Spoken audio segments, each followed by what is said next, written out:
കേരളത്തിൽ ഏതെങ്കിലും ഒരു പർട്ടിക്കുലർ മേഖലകളിൽ എന്തെങ്കിലും തരത്തിലുള്ളൊരു മാറ്റം ആ, അത് ഇങ്ങനെ ഒരു മാറ്റം വന്നിരുന്നെങ്കിൽ നല്ലതാണ് എന്ന് തോന്നിയിട്ടുണ്ടോ? അല്ലെങ്കിൽ അങ്ങനെ അങ്ങനെ ഒരു മേഖല ഉണ്ടെങ്കിൽ അതെന്തായിരിക്കും? അത് തീർച്ചയായിട്ടും വിദ്യാഭ്യാസ മേഖലയായിരിക്കും. വിദ്യാഭ്യാസ മേഖലയിൽ കേരളം ഇപ്പോഴും ഒത്തിരി പിന്നിലാണോ? അല്ല, ഇപ്പം നേരത്തെ പറഞ്ഞല്ലോ, അതായത് യാത്ര ചെയ്യുന്ന സമയത്ത് ഞാൻ നല്ല വീടുകൾ കണ്ട്, അത് നല്ല ഒരു കാലാവസ്ഥ കേരളത്തിലുണ്ടായി എന്ന് പറഞ്ഞപ്പോൾ ഞാൻ പറഞ്ഞു, അത് നമ്മുടെ പൂർവികന്മാർ കഷ്ടപ്പെടുകയും പണിയെടുക്കുകയും ചെയ്തതിൻ്റെ ഒരു റിസൾട്ട് കാലാകാലമായിട്ട് കേരളം ഗ്രേഡിങ്ങിൽ അങ്ങനെ കയറി വന്നിരുന്നു. പക്ഷേ ഇപ്പോൾ വിദ്യാഭ്യാസ മേഖലയിൽ അത് നമ്മൾ പിന്നിലാണ് നിൽക്കുന്നത്. അതായത് ആഗോള നിലവാരത്തിലും നമ്മൾ പിറകിലാണ്. അതുപോലെ തന്നെ നമുക്ക് രാജ്യത്ത് ഏറ്റവും നല്ല വിദ്യാഭ്യാസ മേഖല എന്ന് പറയാനായിട്ട് ഇപ്പോൾ കേരളത്തിന് പറ്റാത്തൊരു സാഹചര്യത്തിലൂടെ നമ്മൾ മുന്നോട്ട് പോവുകയാണ്. അതുകൊണ്ട് തന്നെയാണ് വിദ്യാഭ്യാസ കേന്ദ്രങ്ങൾ തേടിക്കൊണ്ട് നമ്മുടെ മക്കൾ പുറത്തേക്ക് പോകുന്ന ഒരു സാഹചര്യവും നമ്മുടെ മുന്നിലുണ്ട്. ഇപ്പോൾ ഉദാഹരണത്തിന് എൻ്റെ മനസ്സിലുള്ളൊരു തോന്നലെന്ന് പറയുന്നത്, എന്തുകൊണ്ട് നമുക്കിപ്പോൾ സ്റ്റാലിൻ ചെയ്തിട്ടുണ്ട്, ഇപ്പോൾ ഗുജറാത്തിലൊരു സ്റ്റാലിൻ തമിഴ്നാട്ടിലൊരു കാര്യം ചെയ്തിട്ടുണ്ട്. അതായത് അവിടെ ജർമ്മനിയുമായിട്ട് ചേർന്നുകൊണ്ട് അവർ ഒരു MOU ഒപ്പുവെച്ചിട്ടുണ്ട്. അപ്പോൾ അത് ഈ 2025 അത് ജർമ്മൻ ഇൻഡസ്ട്രിയുമായി ചേർന്നുകൊണ്ട് തമിഴ്നാട്ടിൽ സ്റ്റാലിൻ ഒരു MOU ഒപ്പുവെക്കുകയുണ്ടായി. അപ്പോൾ അതിൽ പറയുന്നത് ഇങ്ങനെയാണ്, തൊഴിലധിഷ്ഠിത വിദ്യാഭ്യാസത്തിന് വേണ്ടിയിട്ടാണ്.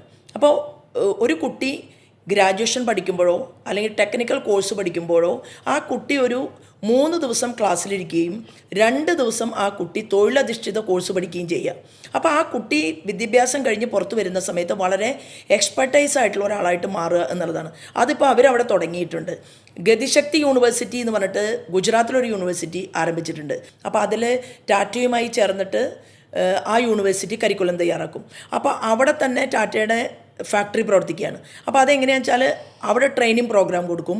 ആ ട്രെയിനിങ് പ്രോഗ്രാം കഴിയുമ്പോൾ അവിടെ ജോലി എന്നുള്ള രീതിയിൽ. അപ്പോൾ നമുക്ക് എന്തുകൊണ്ട് ഇന്ത്യൻ ഇൻസ്റ്റിറ്റ്യൂട്ട് ഓഫ് ക്രിയേറ്റീവ് ടെക്നോളജിയുടെ മുംബൈയിൽ ഒരു യൂണിവേഴ്സിറ്റി തുടങ്ങിയിട്ടുണ്ട്. അപ്പോൾ ഞാൻ ആലപ്പുഴയിലെ എൻ്റെ വികസന രേഖയിൽ പറഞ്ഞിരുന്നു, എനിക്ക് ഒരവസരം കിട്ടിയാൽ IICT കൊണ്ടുവരും.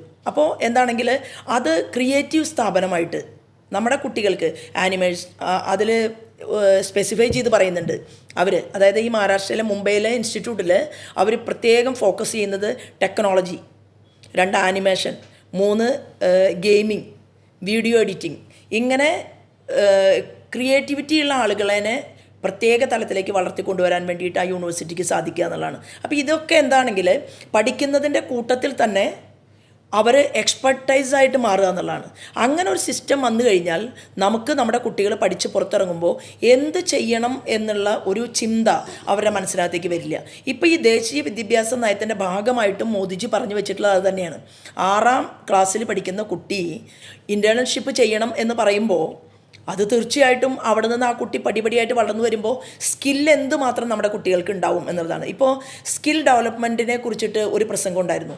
ആ പ്രസംഗത്തിലും അദ്ദേഹം വളരെ വ്യക്തമായിട്ട് പറഞ്ഞു, ഒരാൾ ഡോക്ടറാവുന്നു, പക്ഷേ ഡോക്ടർക്ക് എങ്ങനെ സ്കില്ലുണ്ടാവും? ഡോക്ടർ ധാരാളം രോഗികളെ, അത് മെഡിക്കൽ സ്റ്റുഡൻസ് അവർ വളർന്നു വരുമ്പോൾ തന്നെ, പഠിച്ചു വരുമ്പോൾ തന്നെ അവർക്ക് രോഗികളുമായിട്ട് നിരന്തരം സമ്പർക്കമുണ്ട്.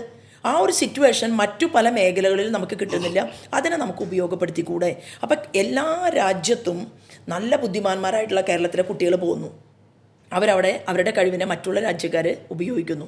അപ്പം നേരത്തെ ചോദിച്ച ചോദ്യം പോലെ, അതായത് മോൻ അമേരിക്കയിൽ പോയല്ലോ, അവൻ അവിടെ അമേരിക്കയിലല്ലേ ജോലി ചെയ്യുന്നതെന്ന് ചോദിക്കുന്നത് പോലെ, നമുക്കൊരു സാഹചര്യങ്ങൾ എന്തുകൊണ്ട് ഇത്ര വിഷൻ അല്ലെങ്കിൽ ഇങ്ങനെ ഒരു വിഷൻ തയ്യാറാക്കിക്കൊണ്ട് എഡ്യൂക്കേഷണലി എക്സ്പെർട്ടായിട്ടുള്ള നമ്മുടെ കേരളത്തിലെ ആളുകളുണ്ടല്ലോ.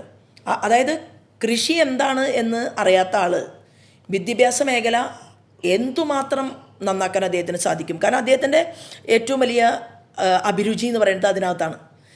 ഇപ്പോൾ കൃഷി ഇഷ്ടപ്പെടുന്ന ഒരാളുടെ അഭിരുചി കൃഷിയിലാണ്. അപ്പോൾ ആ കൃഷിയിൽ ഒരു കാർഷിക ഗവേഷണം നടത്തിക്കൊണ്ട് മുന്നോട്ട് പോകുന്ന 30 കൊല്ലത്തെ എക്സ്പീരിയൻസ് ഉള്ള ഒരാളെ സംബന്ധിച്ച് അദ്ദേഹത്തിന് കേരളത്തിൻ്റെ കാർഷിക മേഖലയെ എങ്ങനെ സംരക്ഷിക്കണം എന്നുള്ളതിനെക്കുറിച്ച് പറയാൻ സാധിക്കും. ഒരു വ്യവസായ പ്രമുഖന് എന്തുകൊണ്ട് കിറ്റക്സിന് ഇവിടുത്തെ ജോലി ഉപേക്ഷിച്ചുകൊണ്ട് ഇവിടെ ഇത്രയും ഇൻവെസ്റ്റ്മെൻറ്റ് ഉപേക്ഷിച്ചിട്ട് വേറൊരു സ്റ്റേറ്റിലേക്ക് ഇൻവെസ്റ്റ്മെൻറ്റ് കൊണ്ടുപോയി എന്നുള്ള കഥ അദ്ദേഹത്തിന് പറയാൻ സാധിക്കും. അപ്പോൾ ഞാൻ ആഗ്രഹിക്കുന്ന ഒരു കേരളം എന്ന് പറയുന്നത്, ഒരു രാഷ്ട്രീയക്കാരൻ ആദ്യം സമ്മതിക്കേണ്ടത് എനിക്ക് ഇന്ന കാര്യങ്ങളിൽ വിവരമില്ല എന്നുള്ളതാണ്. ഞാൻ മുഖ്യമന്ത്രിയാണ് എന്ന് വെച്ചാൽ ഞാൻ മുഖ്യമന്ത്രിയായിട്ട് കേരളത്തെ ഭരിക്കുകയാണ്. എനിക്ക് അതിനുള്ള അവകാശം ജനങ്ങൾ വോട്ട് ചെയ്ത് നൽകി. പക്ഷേ എനിക്ക് കഴിവും പ്രാപ്തിയും ചില മേഖലകളെക്കുറിച്ച് പരിശോധിക്കാനില്ല. എല്ലാം കൂടി ഒരാൾക്ക് പഠിക്കാൻ പറ്റില്ലല്ലോ. അപ്പോൾ ഒരു ജന്മം നമുക്ക് കിട്ടി. ആ കിട്ടിയ ജന്മത്തിൽ നമുക്ക് എന്തൊക്കെയാണോ ആർജിക്കാൻ സാധിച്ചത്, നമുക്ക് എന്ത് കഴിവുകളാണോ ഉള്ളത്, നമുക്കില്ലാത്ത മറ്റൊരു കഴിവുള്ളവർ ഈ സമൂഹത്തിനകത്തുണ്ട്. അവരുടെ കഴിവിനെ നമ്മുടെ ഭരണകൂടത്തിന് എങ്ങനെ ഉപയുക്തമാക്കി മാറ്റാൻ സാധിക്കും എന്നുള്ള ഒരു ചർച്ചയ്ക്ക് വഴിയൊരുക്കിക്കൊണ്ട് ഒരു ജനസഭയായിരിക്കണം ഒരു നാടിൻ്റെ മുഖ്യമന്ത്രിയെ നയിക്കേണ്ടത് എന്നുള്ള അഭിപ്രായമാണ് എനിക്കുള്ളത്. അങ്ങനെ ഒരു സാഹചര്യം നമുക്ക് ഭരണപക്ഷവും പ്രതിപക്ഷവും ഒരുമിച്ച് ചേർന്ന് ഉണ്ടാക്കിയെടുക്കുകയും, ഇപ്പം ഞാൻ കഴിഞ്ഞ ദിവസം ഒരു മീറ്റിങ്ങിൽ പങ്കെടുക്കാനുള്ള ഭാഗ്യം എനിക്കുണ്ടായി. തിരുവനന്തപുരത്തായിരുന്നു. തിരുവനന്തപുരത്ത് ഇപ്പോഴത്തെ എഡ്യൂക്കേഷൻ മിനിസ്റ്റർ ശിവൻകുട്ടി അദ്ദേഹം പങ്കെടുത്തു, മുൻ മന്ത്രി ശിവകുമാർ പങ്കെടുത്തു, BJPയുടെ ഭാഗത്ത് നിന്ന് ഞാനുണ്ടായിരുന്നു, രാഷ്ട്രീയ നിരൂപകന്മാർ 10-16 പേരുണ്ടായിരുന്നു. അവർ അവിടെ വെച്ച ഒരു സബ്ജക്റ്റ് എന്ന് പറയുന്നത് തിരുവനന്തപുരത്തെ എങ്ങനെ വളർത്തണം, വിഴിഞ്ഞം തുറമുഖത്തിൻ്റെ സാധ്യതയെ എങ്ങനെ കേരളത്തിന് ഉപയുക്തമാക്കണം, ഇതായിരുന്നു പോയിൻ്റ്. ഈ പോയിൻ്റുമായി ബന്ധപ്പെട്ടുകൊണ്ട് അവിടുത്തെ കച്ചവടക്കാർ സംസാരിച്ചു, അവിടുത്തെ വ്യവസായ പ്രമുഖന്മാർ സംസാരിച്ചു. അവിടെ നാളെ ഈ കപ്പലുകളിൽ നിന്ന് വരുന്ന സാധന സാമഗ്രികൾ ക്രയവിക്രയം ചെയ്യാനും അത് മറ്റുള്ള റോഡ് മാർഗത്തിലേക്കും ട്രെയിൻ പാളങ്ങളിലേക്കും കൊണ്ടുപോകണമെങ്കിൽ നമുക്ക് റിംഗ് റോഡുണ്ടോ? നമുക്ക് റിംഗ് റോഡില്ല. നമുക്കത് ഉണ്ടാക്കാനുള്ള സംവിധാനം വേണ്ടേ? അവിടെ അപ്പോൾ പറയണ കാരണം എന്താണ്? തിരുവനന്തപുരത്തുകാർക്ക് സ്ഥലമില്ല. പക്ഷേ അവിടെ ചർച്ച നടത്തിയ ആളുകൾ പറഞ്ഞു, ഞങ്ങളുടെ കയ്യിൽ 1000 ഏക്കർ സ്ഥലമുണ്ട്, തരാൻ തയ്യാറുള്ളവർ ഇവിടെ രംഗത്ത് വന്നിട്ടുണ്ട്. പക്ഷേ ആ തരാൻ തയ്യാറുള്ളവർ ഇതുവരെ ഒരുമിച്ച് കൂട്ടിയിട്ടില്ല, ഒരു മീറ്റിംഗ് നടത്തിയിട്ടില്ല. ഇതേ പണി അപ്പുറത്ത് സ്റ്റാലിൻ തുടങ്ങിക്കഴിഞ്ഞു. സ്റ്റാലിൻ തൂത്തുക്കുടി കേന്ദ്രീകരിച്ചുകൊണ്ട് അവിടെ സ്ഥലം കൂടുതലുണ്ട്, ശരി, അത് നമുക്ക് വാദത്തിന് സമ്മതിക്കാം. പക്ഷെ ഉള്ള സ്ഥലം കൊണ്ട് എങ്ങനെ നമുക്ക് ഇത്രയും വലിയ ഈ പ്രൊജക്റ്റിനെ നമ്മുടെ കേരളത്തിലെ കുട്ടികൾക്കും ജനങ്ങൾക്കും ഭാവി തലമുറയ്ക്കും ഉപയോഗപ്പെടുത്താൻ സാധിക്കണം എന്നുള്ള ഒരു ചർച്ച എനിക്ക് കഴിവില്ല. ഞാൻ കഴിവുള്ള ആളുകളെ വിളിച്ചിരുത്തി ചർച്ച നടത്തണ്ടേ? അങ്ങനെ ചർച്ച നടത്തിയാലല്ലേ നമുക്ക് വികസനം ഉണ്ടാവുള്ളൂ. റോഡിനെ കുറിച്ച് നമ്മൾ ചെയ്യുമ്പോൾ എന്തുകൊണ്ടാണ് കേരളത്തിലെ റോഡ് പൊളിയുന്നത്? ദേശീയപാത പണിഞ്ഞുകൊണ്ടിരിക്കുമ്പോൾ ഇടയ്ക്കിടയ്ക്ക് റോഡ് പൊളിയാണ്. ആർക്കാണ് സബ് ടെൻഡർ കൊടുത്തിട്ടുള്ളത്? ഈ ടെൻഡർ കൊടുത്തവനെ ഇപ്പം ഞങ്ങളുടെ സംസ്ഥാന അധ്യക്ഷൻ ഉൾപ്പെടെ ഞങ്ങൾ ഉൾപ്പെടെ ഇടപെട്ടുകൊണ്ട് കരിമ്പട്ടികയിൽ പെടുത്തി. ഒരു കമ്പനിയെ ഇപ്പോൾ കരിമ്പട്ടികയിൽ പെടുത്തിയിരിക്കുകയാണ്. വീണ്ടും കൊട്ടിയത്ത് ഇന്നലെ മിനിങ്ങാന്ന് റോഡ് പൊളിഞ്ഞിട്ടുണ്ട്. അപ്പോൾ കേരളത്തിൻ്റെ മുഖ്യമന്ത്രിക്കും പ്രതിപക്ഷത്തിനും ഇതിലൊരു റോളുമില്ലേ?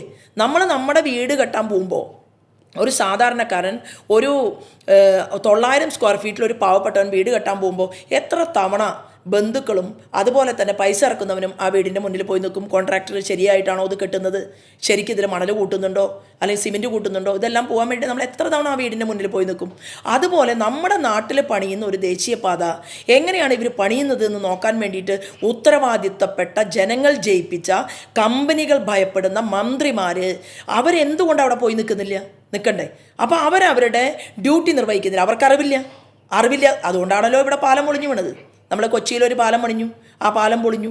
ഇവിടെ എത്രയോ സംഭവങ്ങൾ നമ്മുടെ നാട്ടിൽ പുറത്തു വരുന്നുണ്ട്. അപ്പോൾ ഞാൻ കേരളത്തിലിരുന്നു കൊണ്ട് സംസാരിക്കുമ്പോൾ കേരളത്തിൽ ഓരോ മേഖലയിലും അറിവും പ്രാപ്തിയുമുള്ള ആളുകളെ കൂട്ടി യോജിപ്പിച്ചുകൊണ്ട് ഈ ഞാൻ വലിയ ആളാണ് എന്നുള്ള അഹങ്കാരം മാറ്റി വെച്ചുകൊണ്ട് ഞാൻ ഉൾപ്പെടെയുള്ള രാഷ്ട്രീയ നേതാക്കന്മാർ എല്ലാ മേഖലകളെക്കുറിച്ച് പഠിക്കാനും അറിവും പ്രാപ്തിയും നേടാനും നമ്മുടെ നാടിനെ മുന്നോട്ട് നയിക്കാനും തീരുമാനമെടുത്തു കഴിഞ്ഞാൽ കേരളം തീർച്ചയായിട്ടും നമുക്ക് മാറ്റിമറിക്കാൻ സാധിക്കും.